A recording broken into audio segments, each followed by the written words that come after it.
Monsieur Simon Larose de l'Apocatière. Puis ensuite, je reviendrai à la salle ici. Monsieur Simon Larose à l'Apocatière. Bonsoir, Monsieur Larose. Bonsoir, Monsieur le Président. J'aurais une question à poser à un représentant de... peu importe. Allez-y au hasard. L'Office national de l'énergie ou un autre, ou TransCanada. À la fin de la vie utile du pipeline, est-ce que les tuyaux vont être sortis du sol et que le sol va être décontaminé et que ça va revenir à son état actuel? Merci, monsieur. Alors, je demanderai à l'Office national de l'énergie.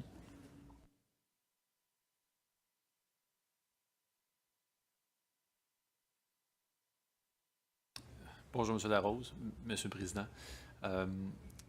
Pour qu'une compagnie pépinière puisse abandonner ou cesser l'exploitation d'un pipeline, il doit en faire la demande auprès de l'Office national de l'énergie.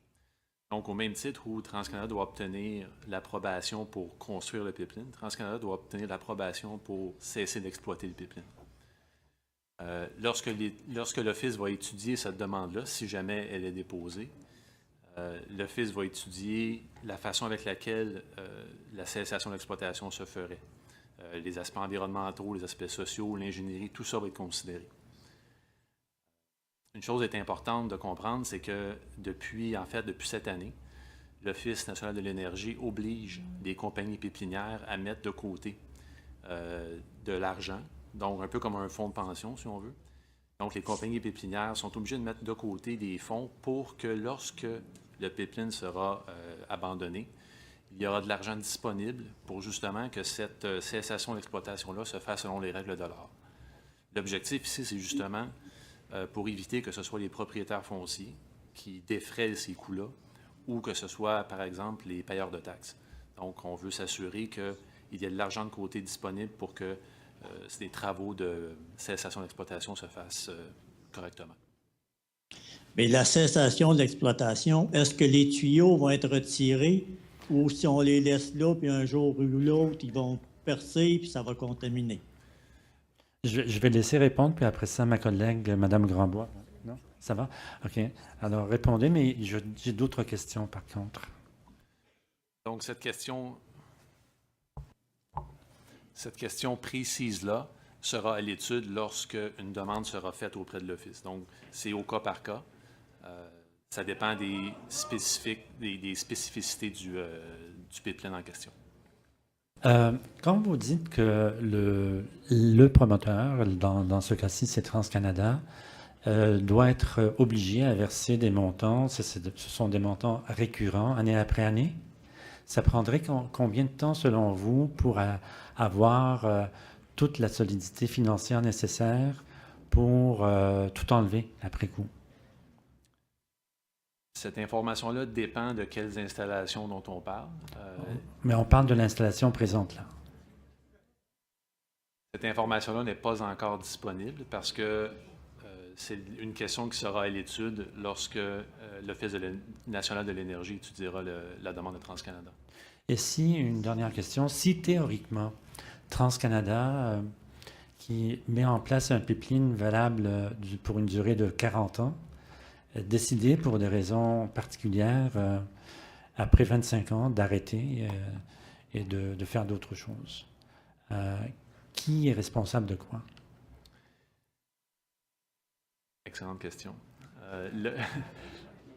L'Office national de l'énergie prévoit, en fait, de revoir les estimations de coûts de cessation d'exploitation à tous les 5 ans. Donc, comme j'ai mentionné, la première année où les compagnies doivent mettre de l'argent de côté, c'est cette année. Cependant, les coûts estimatifs ont été établis en 2012 ou à peu près. Donc, nous sommes dus pour une révision quinquennale des coûts estimatifs. Donc, c'est à tous les 5 ans où l'estimation va être revue. Donc, mais vous pouvez la revoir, mais si la compagnie n'est pas là?